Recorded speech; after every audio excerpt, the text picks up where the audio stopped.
Impostor സിൻഡ്രോമിന്റെ ഒളിഞ്ഞിരിക്കുന്ന ഒരു വശം എന്താന്ന് വെച്ചാൽ അത് മോട്ടിവേറ്റ് ചെയ്യുകയൊക്കെ ചെയ്യും, പക്ഷെ അതിന് ഒരു വിലയും കൊടുക്കേണ്ടി വരും.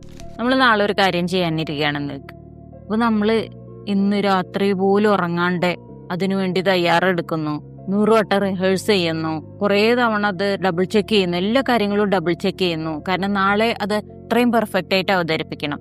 ഒരു പക്ഷേ ആ ദിവസം വളരെ പെർഫെക്റ്റ് ആയിട്ട് ആ കാര്യം അവതരിപ്പിച്ചിട്ടുണ്ടാവും, പക്ഷെ ആ സമയം കൊണ്ട് നമ്മൾക്കുണ്ടായിരുന്ന ആൻസൈറ്റിയും ബേൺ ഔട്ടൊക്കെ നമ്മളെ നെഗറ്റീവായിട്ട് എഫക്റ്റ് ചെയ്യും. അപ്പോൾ കുറേ കാലം കൊണ്ട് ഒരാൾ ഇതുപോലെ ഓവറായിട്ട് പ്രിപ്പയർ ചെയ്യുകയും ഒരുപാട് ഹാർഡ് വർക്ക് ചെയ്യുകയും ഇത്രയും ആൻസൈറ്റിയും ഇത്രയും ബേൺ ഔട്ടും വരുമ്പോൾ അയാൾ ബേസിക്കലി അവസാനം ഡിപ്രഷനിലോട്ട് പോകും.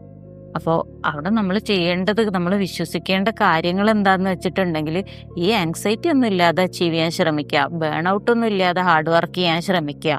നമ്മൾക്ക് നമ്മളുടെ ഒരു വിശ്വാസം ഉണ്ടാവണം. First believe in ourselves. അല്ലെങ്കിൽ ഇതെങ്ങനെയാന്ന് വെച്ചിട്ടുണ്ടെങ്കിൽ ഒരു ചാക്കിൽ കുറേ പാറക്കല്ലുമായിട്ടോ മാരത്തൺ ഓടുന്ന പോലെ ആയിരിക്കും. മാരത്തൺ ഒരു പക്ഷേ നമ്മൾ ഫിനിഷ് ചെയ്തു എന്ന് വരാം, പക്ഷേ അപ്പോഴത്തേനും നമ്മൾ തളർന്നു പോയിട്ടുണ്ടാവും.